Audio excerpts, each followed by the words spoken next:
Awesome.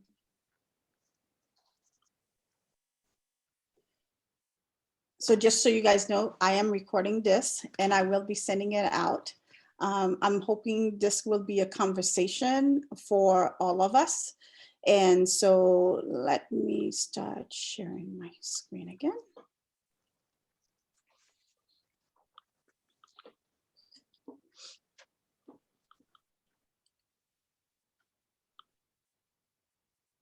All right. So thank you everyone for being here. My name is Sarah Mitial, founder and CEO of People Architectural Group. For today, myself and Dr. Angela Hill is going to be your host. We are hoping that this is going to be a conversation. We do have, I have a lot of people who registered but did not get, said they won't be able to attend live, but this will be sent to them as well. So for today, we are going to, again, People Architectural Group, we are a human resources company that specializes in providing talent acquisition and talent development services. And so, Dr. Hill, I will let you introduce yourself. Well, good morning, everyone, or good afternoon, depending where you are in the world.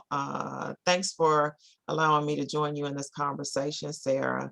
I'm Angela Hill, Dr. Angela Hill, and I lead a small boutique consulting firm that specializes in talent management services. So glad to join you today, Sarah. Thank you. Interesting conversation, by the way, interesting topic. Absolutely. You know, the pandemic has put an emphasis on things that we did not expect, right? So I think these kind of conversation is going to help us be prepared of how to run our organization. And so before I even get started, I am going to ask you guys to take a little poll for me. And to do this poll, I'm going to stop sharing real quick and I am going to launch it. So when you think about HR, help me understand, okay, if you could answer this question for me in your own word, in your organization, what is the most important or best thing HR can give employees? Okay. All right, we'll give one more minute for people to answer.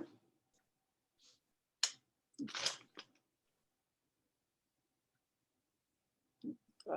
I'm going to end the poll. And so we see a sense of belonging is 20%, and we have 80% as a sense of purpose, a sense of belonging, or opportunity to learn. And this is the way that most of us think, right? We think that HR's role is to make the employees, give the employee a sense of belonging. But in actuality, what HR, the new HR, what we need to do is we need to be able to help our company win in the marketplace.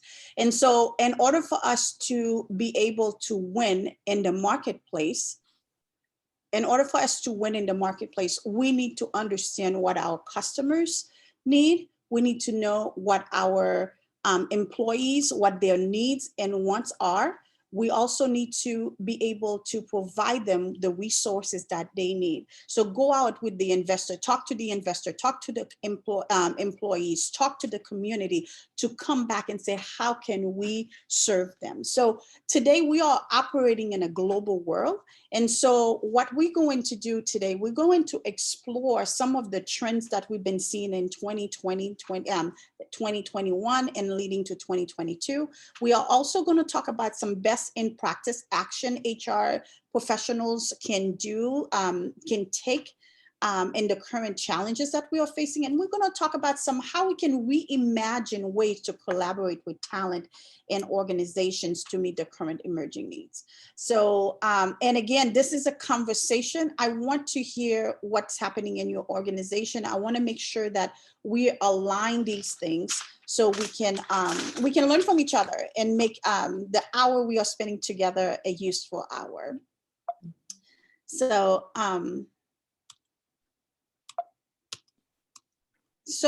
in your chat, go ahead and let me know, what are some workforce trends you are seeing at your organization?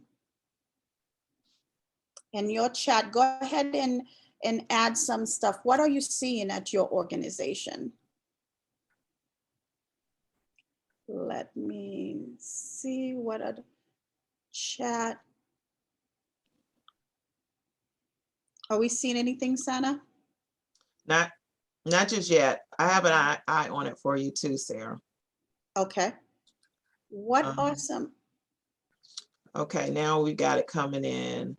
Okay. So folks exiting for higher pay, more autonomy and relevance. Absolutely. And then we've got expectation of flexible work schedules, balance of remote work and office work. So those are some of the things folks are experiencing. More focus on mental health needs. Absolutely. Absolutely. Mm-hmm. These are definitely some of the things that we have to keep in mind as we are moving into this new workforce, as we are moving. Definitely, this is something that we are seeing. Well, one of the things, it's interesting that based on the chat, what's in the chat, Sarah, this is aligned with the reports, as we've had conversation about the work that's recently been done by PwC, a consulting firm, a renowned consulting firm, and SHRM. Folks are exiting the organization for more pay and more autonomy. It's come up with this term we've probably heard, the Great Resignation, that we're hearing a lot about. And folks want well-being. Mental health was mentioned, but the notion of well-being, don't just be concerned about me from a wellness perspective when we think about benefits and this being an open enrollment time, but my well-being. That is not just my health, but what's going on with my family, what's happening in my life, how I'm doing as a person.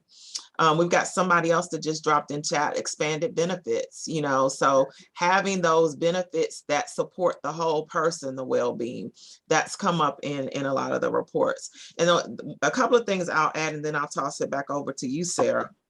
What I discovered in terms of the trends, and even as I look at what others have shared, looking at organizational culture and how it's shifting in context. I know I've been doing some reading, and research has shown, studies have shown by examining human behavior, we transition, COVID forced us to transition in kind of like a DIY family, so to speak, where we're doing a lot of things ourselves. We're cooking more.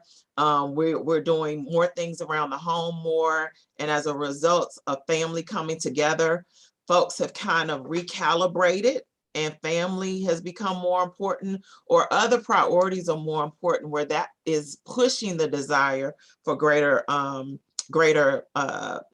flexibility. The other thing I noticed is that, talent. Some folks are exiting because they had aha moments during the pandemic. Absolutely. They discovered, yes, I thought I was enjoying the work that I was doing, but the pandemic helped me to step back and take a look at myself. I don't want to just do a job, and get caught up on the performance wheel. I've discovered some things about myself that I want to be, and I want to engage in work that's meaningful, that allows me to be. So those are just a couple of things that I would toss out there. Absolutely. Absolutely. Anybody else wanted to share anything? This is Gary, and thank you all for having this conversation. I gotta take, I'm here certainly to learn from you all as HR professionals, as I am not an HR professional. But one of the things that in my business, and also just serving in the community, I'm seeing that similar to what Dr. Hill was talking about, this getting back to, there were some aha moments. In particular, this thing of autonomy and having some kind of control, some level of control about their work, about their flow of work, and all of that. Another thing was this basic thing of competence. So in your poll, Sarah, when you put the part about the opportunities to learn, I think basically individuals want to learn. My 18-year-old just graduated high school. He has 2 jobs, as a matter of fact. But he loves this thing of, Dad, I don't want to work with people. I just put me in the warehouse and let me open boxes. So he enjoyed that kind of being able to, he's learning some things, but also some choice. And the last thing I'll say is this thing of relevance. You know, there's a value that some people were forced into, Dr. Hill, with aligning their values of, is it really worth it? Am I really connected to this company? And I just think that as many opportunities as companies can take to hit on relevance, autonomy, and competence, as many as they can, I think it would help, whether they come back to the office or work virtually. But yeah, so thank you for that poll, and I'm looking forward to learning more. Absolutely. Let's go into another poll. So for this hour, we're going to focus on 2 main things. There's a lot of trends going on, but I want to focus on hybrid. What does the hybrid environment means to us, and what our studies are telling us? And then we'll talk a little bit about turnover. Even though the unemployment rate continued to go up, we're finding it very difficult to fill positions. And so we want to talk a little bit about that. So just to start, let's start with hybrid. And let me go ahead and launch the next, this poll right now, and would love to hear you guys' feedback on the hybrid. So let me know, is hybrid right now, is it right for your organization? Do you feel like this is the right way to go? So go ahead and answer this poll. Okay. All right, we'll give it a couple more seconds and I'm gonna close it.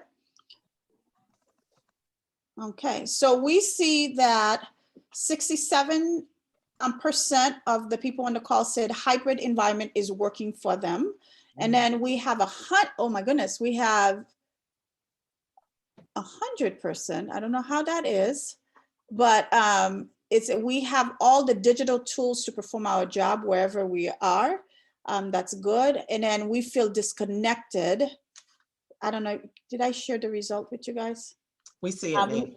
We see it. We feel disconnected from the rest of the world. So we have 1% who feel that way. So let's talk a little bit about that. The person who said we feel disconnected. So tell us a little bit about what's going on in your organization and what's the disconnect? What do you feel is disconnected? Anyone can share.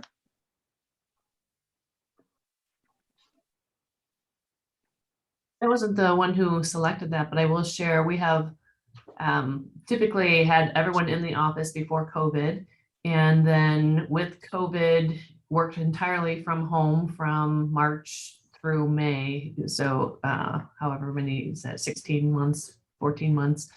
But we did have one person who moved away from the area where the office is located, moved to Texas.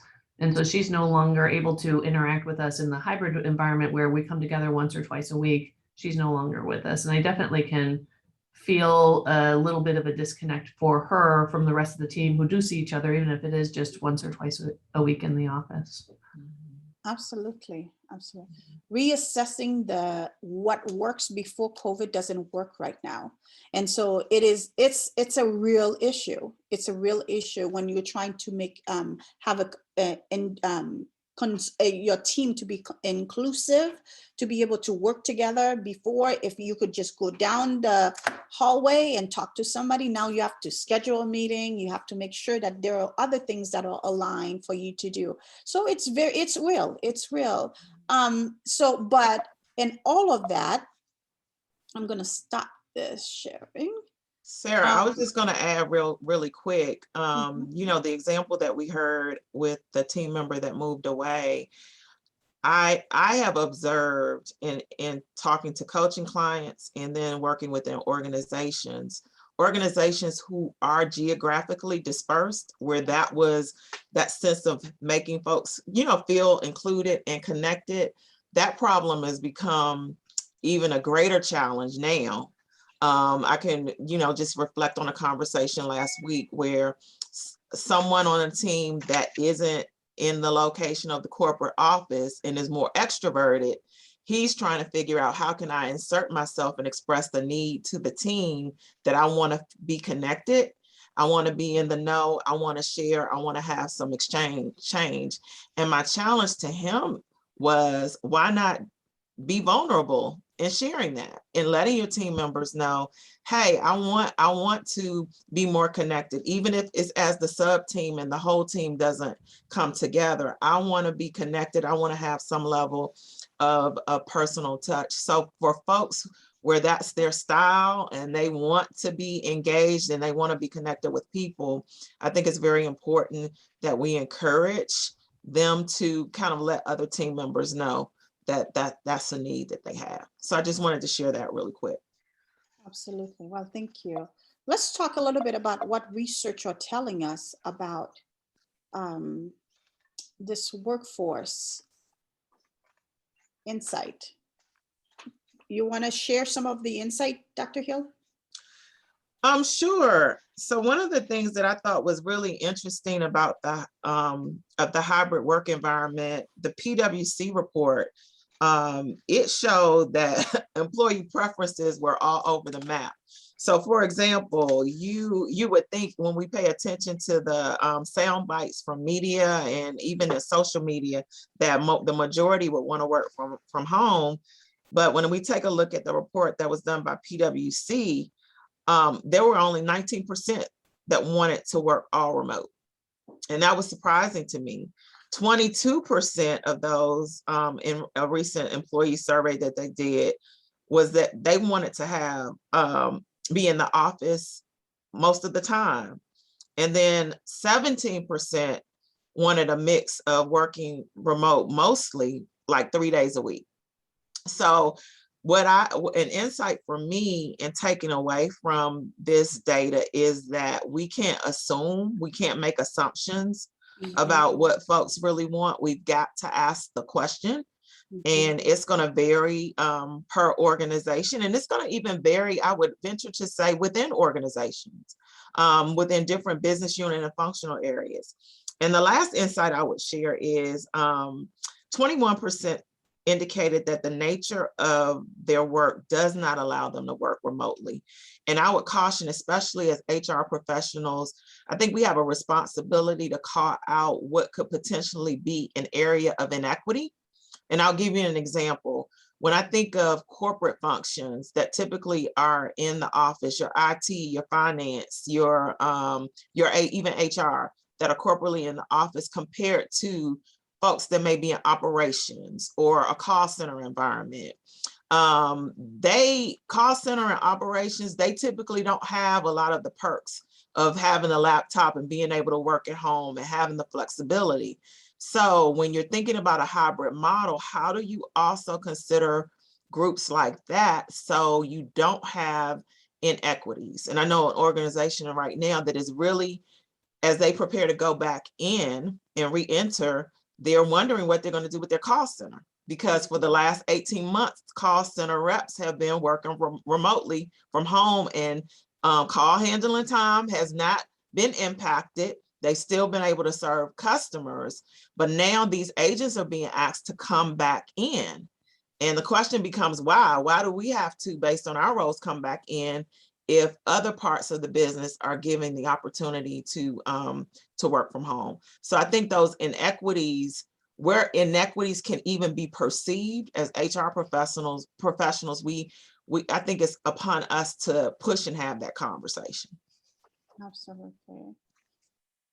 How many of you on the call, you can share, how many of you have had a hybrid environment prior, more than just a day of work at home before the pandemic? Anybody want to talked about that? Is your question, how many of us had hybrid before COVID? Before COVID, yes. Okay, not so much for us, but we now do. Okay. So I see in chat, there's one organization that had 1 day of work. Okay. Mhm. Are you guys back to 1 day of work now, or do you have, how many days a week is it now? I was the one who indicated that we only had 1 day of work at home before COVID. Everyone got to choose 1 day that worked for them. We tried to ensure that people didn't have the same days, from the same department, so it was kind of spread out.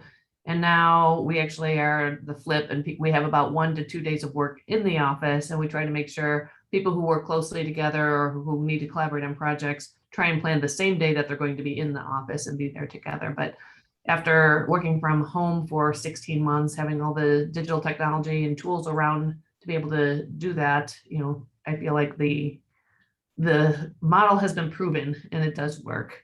And so our focus is really more on keeping the social connections going and creating some of that collaborative team, working together, go to lunch together, have a chance to get to know each other a little bit better socially is the goal of the office versus the office is where you come in to get work done. It's kind of an interesting flip for us.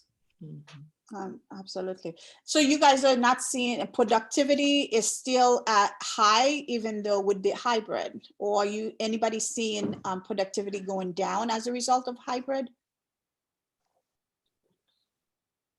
What's interesting, I think, is a lot of people are expanding their schedules a little bit. So with hybrid, you have a little bit more flexibility. If they have to run out and pick up the child from school and bring them home and then get them kind of connected with something, or they have to step away because there's at-home learning going on, they then kind of, get up early or stay a little bit later. I think that the idea of kind of a 9 to 5 work time has gone away, and people have a focus on what do I need to get done and how can I use the time available to me to get that done. But still, because there is so much, I think, as was stated earlier, connection to what's happening at home and the DIY culture at home, that's become acceptable in the workplace. I need to step away and throw a load of laundry in, or I need to step away and just get dinner started and then go back to my work, or my kid needs help with this homework problem. All of a sudden that's acceptable even for the person who's working at home, where previously you had such strict rules on if you're working at home, there can't be a child in the house, daycare has to be handled otherwise, you have to be on task that entire time. That's what I feel has kind of changed, at least within our organization. How about others? Absolutely. Anybody else? Actually ours went up. We're one of the, I serve on the board of a behavioral health center. And so certainly when the reimbursement model happened, we were very happy to be able to still do healthcare, some counseling, things like that, hybrid. There was one, and this one case in particular, there was a young lady who was about to leave our company, and our HR professional always looked for a way to keep them engaged in a hybrid way. And that was the decisioning factor. And so the deciding factor. So she is still with the company because we were able to let her go see her clients in a hybrid way. Now, I know mine is unique in that regard, but I guess my lesson learned here is I'm hearing a whole lot of agility and versatility that may be forced to some degree because we got to think outside the box to some degree. And this thing of trying it, especially if we see data that supports it. I like the idea of not calling the call center back in if I had the way to influence that decision, especially if the numbers were still just fine or even better, right? So ours was unique, and hybrid really helped us a lot. Absolutely. I think one of the things that we continue to hear in organization, even before the pandemic, is that we want people to bring their whole self to work. And when you really think about it, we could not bring our whole self to work. This hybrid model is really, truly, people are bringing their whole self to work. More than everything they are bringing. They have reevaluated and said, my whole self include my family, we include everything else I have to do. And just like we heard before, people have to pause sometime work and then go do something else. There's another priority. So there's a multiple priority within the 9 to 5, and sometimes the hours is kind of stretch as well. So we have to think about, as HR professional, again, our goal is to help our company win. And when we are trying to make it, in order for our organization to win, we need to figure out how to take the people, how to merge the people with the business, with what the business needs are. And so this hybrid model is figuring out how we can utilize that in our business. What works for us, what works for one organization may not work for another. So in order for hybrid to work, utilizing the trends that we are seeing, is that we really need to understand, we need to talk to our people. We need to understand what our customers needs. We need to understand what the managers need. Bottom line is, we need to get the work done. And how can we do it where it's effective and the organization win? So merging the people, aligning people with business strategy. So what are the business strategies? And you really won't know all of the business until you go out there and start talking to people. Communication, it won't go away. And so before we move on to the next topic, is there anybody else who would like to? Yeah, there is a question on the chat box. Did the PwC report measure those who wanted a complete return to the office? That is a great question. The folks that wanted to, there wasn't a category, or they didn't ask the question in such a way that it was all entirely the office. The options were either all remote, almost entirely remote, mostly in the office, almost entirely in the office. So we'll share, I think Sarah's plan to share the full link where you can access the report, but the Sure. option, when I look at the options, there wasn't an option for complete return. But again, as I mentioned earlier, it was all over the board, in terms of preferences. So I think it's really important to, as Sarah mentioned, still lean into that capability of asking questions and communicating, so we can learn what is important for our individual organization. Absolutely. Awesome. So now we're going to turn the conversation to turnover. And so I would like to do another poll just to learn a little bit about your organization. So I'm going to launch it right now. It says, how would you describe turnover at your organization? And so the option is, you do not have turnover problem right now? Everything is just awesome, great. Or turnover is high now, but was good prior, or turnover was bad, but it is worse with the pandemic. Or maybe And not. Sarah, you may want to let people know whether or not you want them to select just one, or if it's multiple choice. Yeah, it's multiple choice. So if you don't, just answer one. Okay. Okay. So there's a question on chat box. Okay. So it says that I wonder. Go ahead. I'm going to go ahead and end the poll right now. Let me see. That's an excellent question, Diane, as to whether a study on remote preferences aligns with people's personality. I have not run across a study yet, but I have been a part of a number of conversations around that whole extroversion, introversion component. And there's been a lot of anecdotal data that introverts have loved this time of kind of being away and kind of being off, as compared to extroverts who struggle and they gain their energy of being around people. So I haven't seen data per se, but I have been a part of conversations, especially around that introversion, extroversion piece. So great question, Diane. You feel the same, Diane? So I take it, are you an introvert? You can let us know, or you can. Sorry, I was more mixed. So I wanted hybrid, and I have no friends, who are definitely a lot more on the extrovert side, and she wants to be in office 100%. And I have friends who are introverted who want to just stay home, and so yeah. I think there's been a lot of conversation, but I haven't seen a study yet. But you prompted me to go out there and look for one. Absolutely. And we have another comment. Our introverts have definitely been happier working from home and less interested in being in the office. And I do think that that's something that's part of what we consider in terms of embracing people.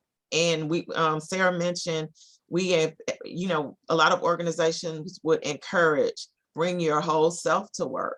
Well, that introversion is a part of being self. And is it okay for me to say I'm happier and I'm actually more productive when I have that alone time and I'm not having to expend my energy to be on? So I think that is certainly part of the conversation when we are exploring engagement. So Sarah, I know you want to share the results of the last poll. Yes. So this is the result of the last poll. We have hybrid environments is working for us. So you have 67%, and we have almost everybody. I guess people answered more than once. We have all the digital tools perform at our wherever they are, and then what is it? We feel disconnected. So again, from the am I showing? Yeah, I think it's the other. Yeah, The that was last a poll, former we talked poll. about this one. Oh, It was the It's a great, last, yeah. about the turnover. I think you. What's up? Okay, stop sharing. Share result. There we go. So you still have 67% things are great. Turnover is high now, but was good in the prior to the pandemic. So you have 33%. So those of you who you do not have turnover problem and everything is great. So can you share a little bit of what are you doing?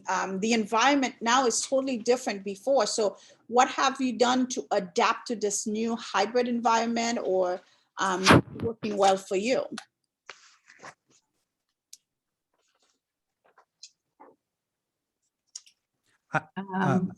I'll wait for you. Go ahead. I was just going to say that our area, I don't know if it's anything that I've done as much as the team as a whole and what they've done to just kind of rally around one another and rally together and support one another through this. I think the opportunity for looking for how they can grow in place and creating opportunities for people to learn and grow. There's certainly over the last 18 months has been a tremendous change in how we deliver what we deliver, and creating an opportunity for everyone to be part of that has made a difference, because everyone's job has evolved over this time. And I think that that's been one of the big pieces, is just how do you use what's happened with COVID to your advantage to grow the people that are working on part of the team. We had, I think, 12% turnover prior to COVID in both 2019 and the first part of 2020. But since March of 2020, we haven't lost a single person on the team. And I think it's just, I can't say it's one thing or point to one thing that it is, but it's a combination of really responding to all of these trends and staying on top of what else can we do, what else can we do, what else can we do, from increasing benefits to increasing workplace flexibility to paying attention to mental health needs to evolving jobs to creating growth opportunities, and just talking to and asking the team as a whole, what else can we do to make this the place you want to stay and grow? Absolutely. Well, Sue, what you said makes a lot of sense, because what we, in a lot of organizations where we see turnover increases, when you talk to employees, they tell you they want a hybrid workforce they want you to look at their benefits, and they also want you to look at compensation. But a lot of organizations, they look at the hybrid, they look at the flexibility only, instead of looking at all the other components that research are telling us that people want, employees want. And so I commend your organization for looking at everything instead of picking one thing. So very good. Anybody else that things are working for them now, that maybe they see this new environment is improving certain areas of their business?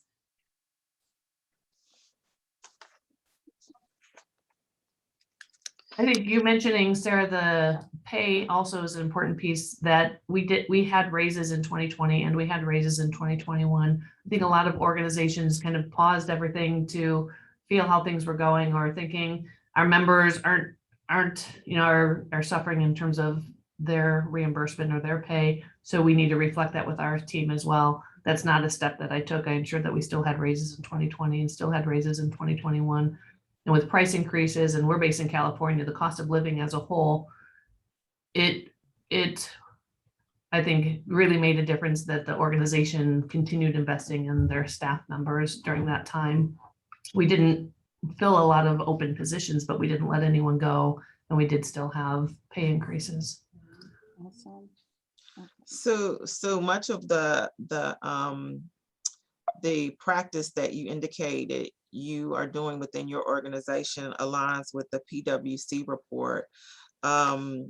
Just for context for everyone that's a part of the call, PwC, they surveyed 750 plus executives and over 1,000 employees. And they asked them, kind of like they did a contrast. Employees, what's important to you? And executives, what are you offering? And what I found to be really interesting was that when it came to the flexibility, leaders and employees were kind of aligned. There was a 5% perception gap between the two, with the leaders putting a greater emphasis on flexibility. Comp was just mentioned. Sue just mentioned comp. There was only a 3% difference in that perception gap between the employees and executives. But check this out. When it came to career development, it was a 15% perception gap, with the executives ranking that more important. The executives also ranked in-person connectivity and company leadership more important. And the perception gap between executives and employees was 30% difference when it came to company culture and leadership. So I bring that up to say that having the conversation and pulling the different levers that Sue mentioned, where you're talking and you're listening and you're pulling the levers that are important to employees within your organization, are very important, because sometimes what we think employees want is not actually what they want, and it's not what's meaningful to them. So I just thought I would call that out. Absolutely. Any feedback and comments before we move on? You're going to send that link to that report too, Dr. Yes, Hill? Okay, great. absolutely. Great. That's right. Turnover, one of the things that we do, one of our main business here at People Architecture Group is recruiting. And we could see that recruiting has been, it's been tough. It's at times to get people, especially when organizations are not willing to, be, they're not willing to pivot from the way they used to do things. And so recruiting has suffered. It has taken a lot of time where onboarding has not been taken a look at. So when you think about, and if you have an turnover issue, you have to look at all of the trends. You have to look at everything. Again, we talked about the goal of HR is of an HR professional is to help the business win. And from a recruiting perspective, how can we look at the entire employee experience and say, these are the things that I need to focus on. These are the things that my customers are telling me that they need. When new people are coming in, how do we make sure that they understand the change? How do we keep in touch with them? All of these things is going to help you to win in your marketplace. And so turnover will not, it will not happen on its own. You have to intentionally do something for it to improve. Okay. So when we think about best practices, I think best practices in HR, we've talked a little bit about this, is HR being as a thought leader.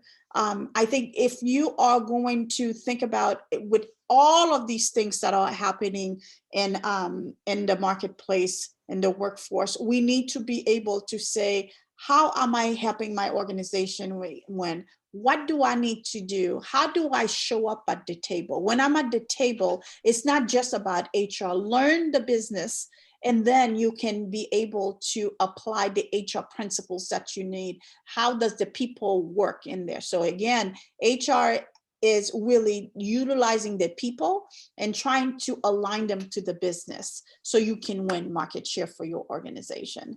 And being agile, just because we did it one way doesn't mean we have to do it the same way. We have to change.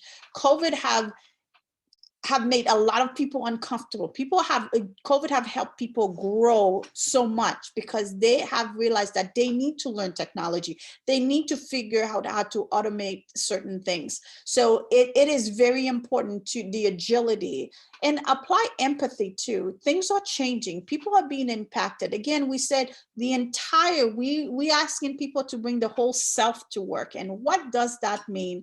And we need to understand what it means for our organization.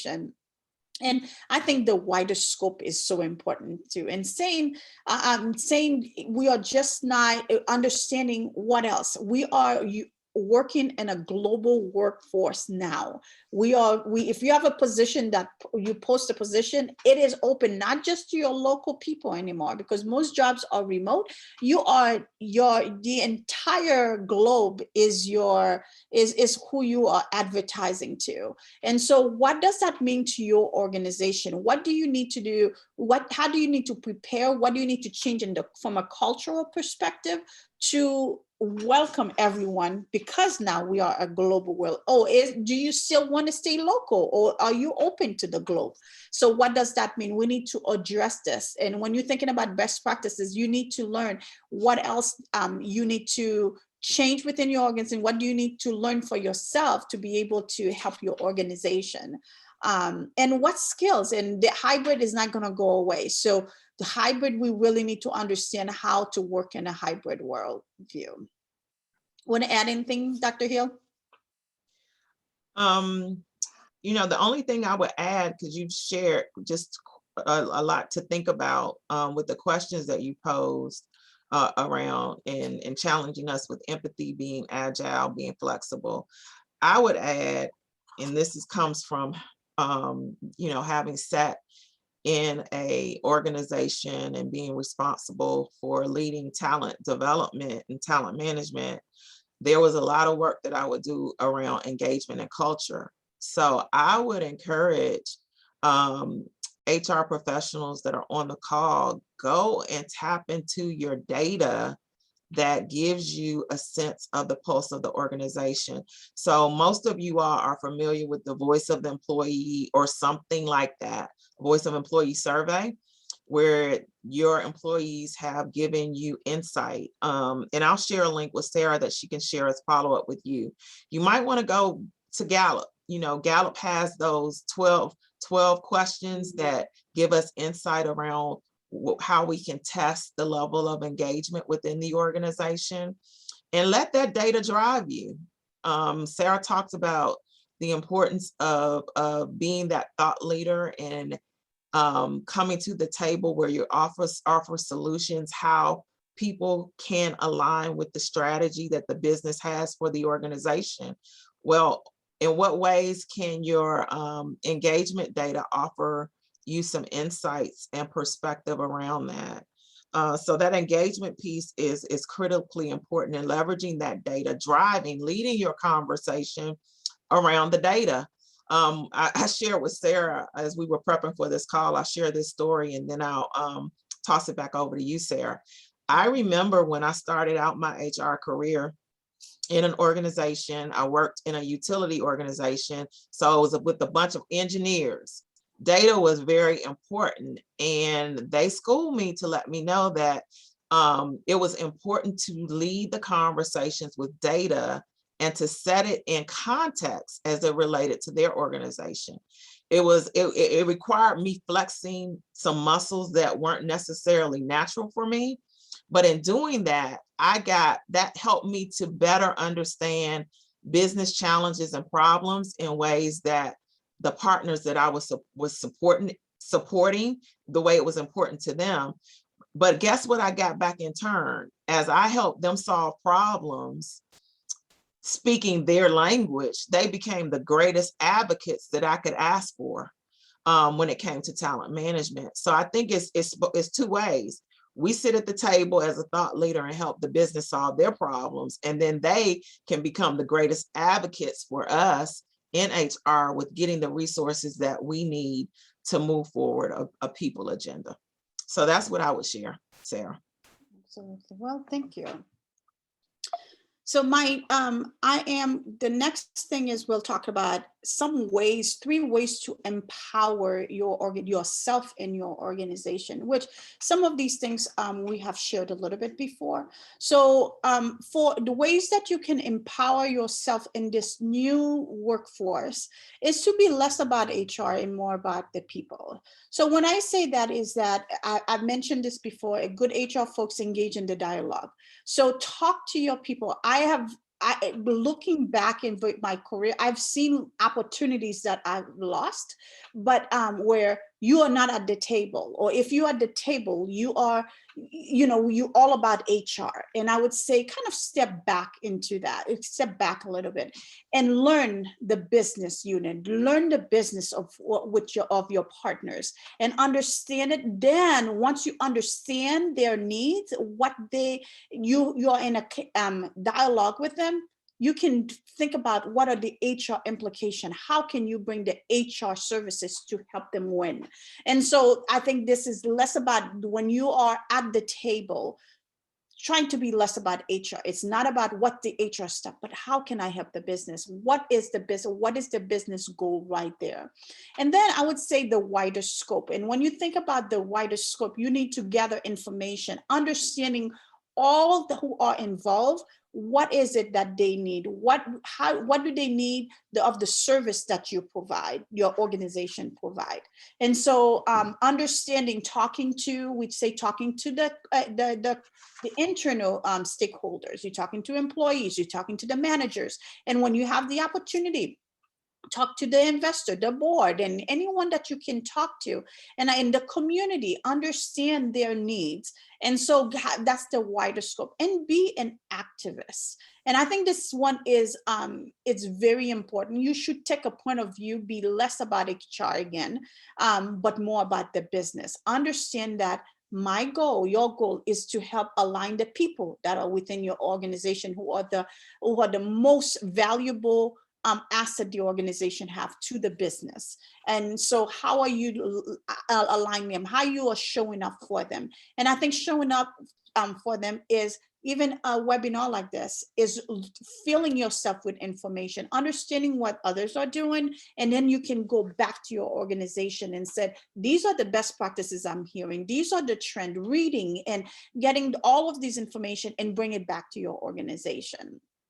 And then from an organizational perspective, you adapt to technology and be open to hybrid. And if you're not open to hybrid, and not just one aspect of what employee are saying, but everything. We talk about the compensation, we talk about the flexible hours, we talk about what else did we talk about? Looking at the turnover, how and all of the different nuances of of adaptation and reinvent the employee experience. The employee experience is from when you talk to a candidate to when they exit, trying to get information all around. So from get information from your applicants of how you show up, how do what do they think about your brand, from to employees, the employee survey cetera, what are you doing with those data, and then collect information from the managers, from customers, and everything else. And when they exit the organization, you need to talk to them as well, because you are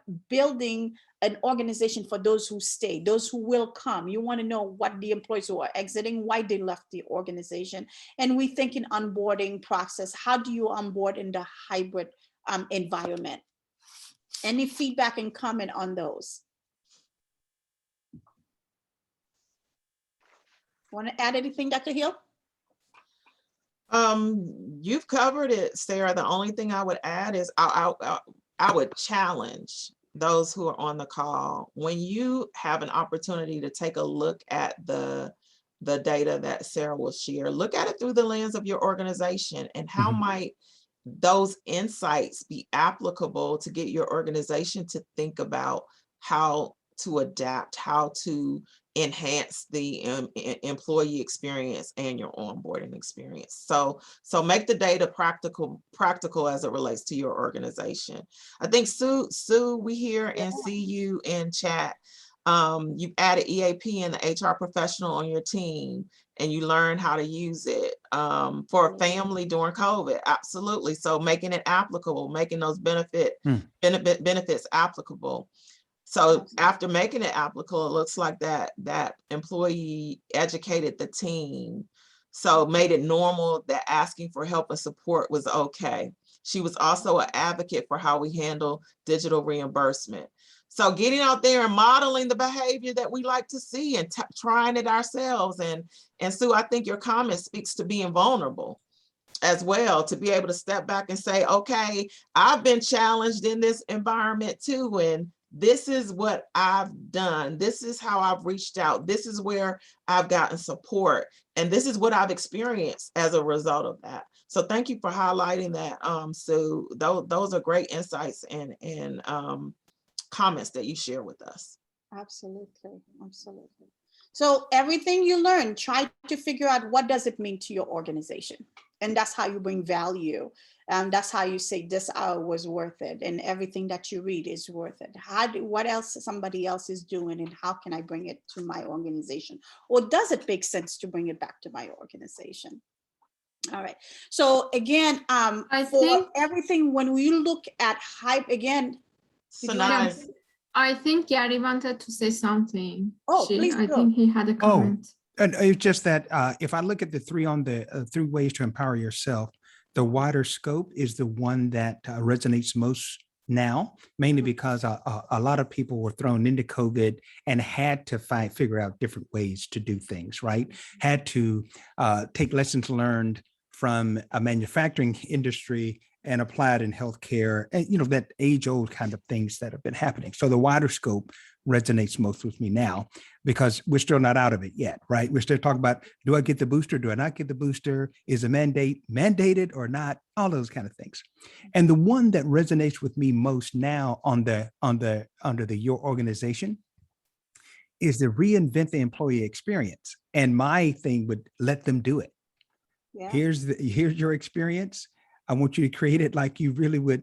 And why now? Why would you want to change your employee experience from what it was? And I believe in uncharted waters, typically we are always going to have to rely on what we've learned, what we know. And that's why I think it's almost like a moving target with these trends to some degree. And it feels that way to me anyway. So I like to go back to what makes this person feel valued. How do I, as an organization, express it? And I know it's more than compensation. I'm just looking for the other ways, right? The other thing is competence. I go back to that piece. Even before I joined this organization, I had an innate thing to get better every day in some way, right? Can I still do that when I'm working here with Dr. Hill or not? I don't know. And the last thing would be the autonomy, and be realistic with this thing of, listen, this is not Gary's company. This is, I don't know, Florida Power and Light, right? But wherever the company can give autonomy, I think they should, because that feeds into my basic psychological need. And when I'm scrolling through, where should I apply?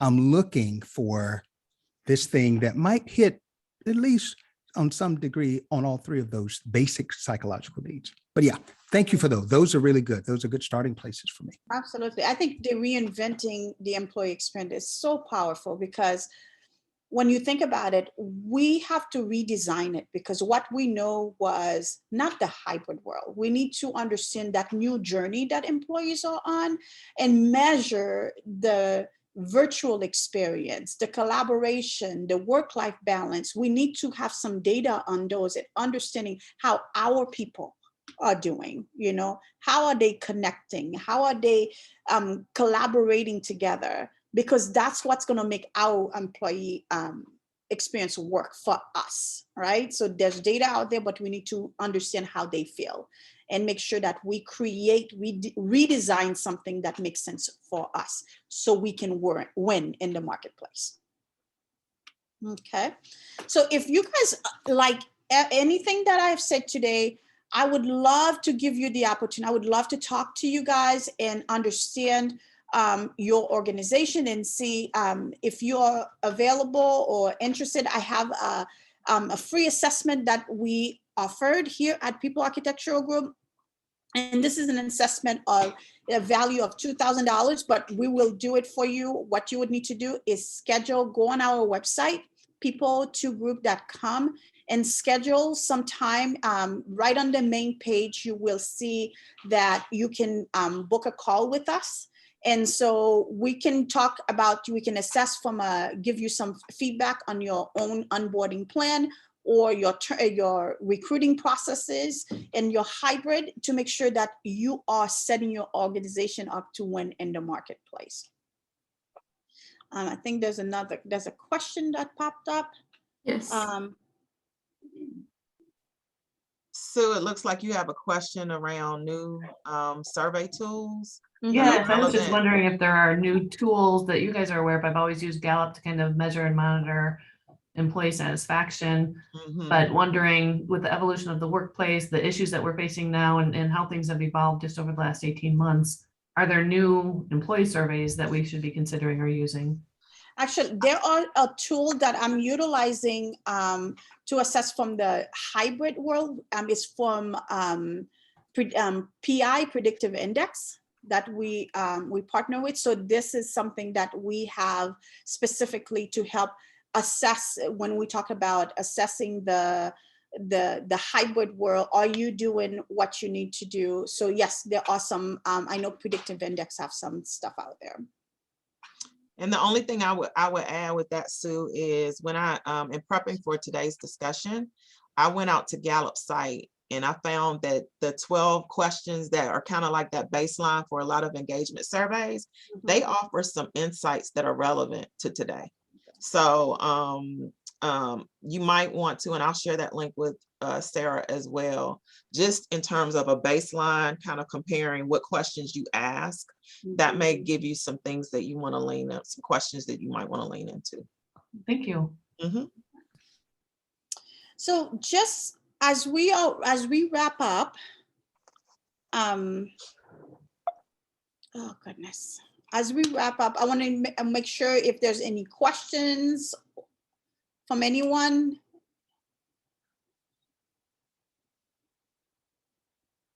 Any closing thought, Dr. Hill? The only closing thought I would say to my HR professionals and those others of you that have joined, hang in there. This is a environment where we have the opportunity as professionals to grow and build our capabilities as well. So hang in there. The work that we do is valued to the organization, even though we may not always hear that. but know that you are making a difference. You are needed. And I'm excited for you all and the hidden opportunities that you'll find among your challenges. So thank you for the opportunity to participate, Sarah. Absolutely. Well, everybody, I think that you should give yourself a pat on the back because we made it. It's almost 2 years and we are still in this, you know? And I think there are a lot to learn and continue to learn, continue to get engaged, continue to attend these kind of webinars that continue to fill you up so you can show up for your organization. Communication is key. You will never go away from that. So I want to thank everyone for coming today. We will have monthly webinars on different topics on finding the common ground. And so I hope to see you guys on future webinars. And I appreciate all of you. Well, Sure. I hope you have a great day. I will send the articles out by the end of the day. I will also send the recording out. And if there's any questions, if there's any way that we can help you win in your marketplace, please reach out to us. Thanks, Thank you. Sarah. Have a great day. Thanks, Dr. Hill. All right, bye-bye. Absolutely.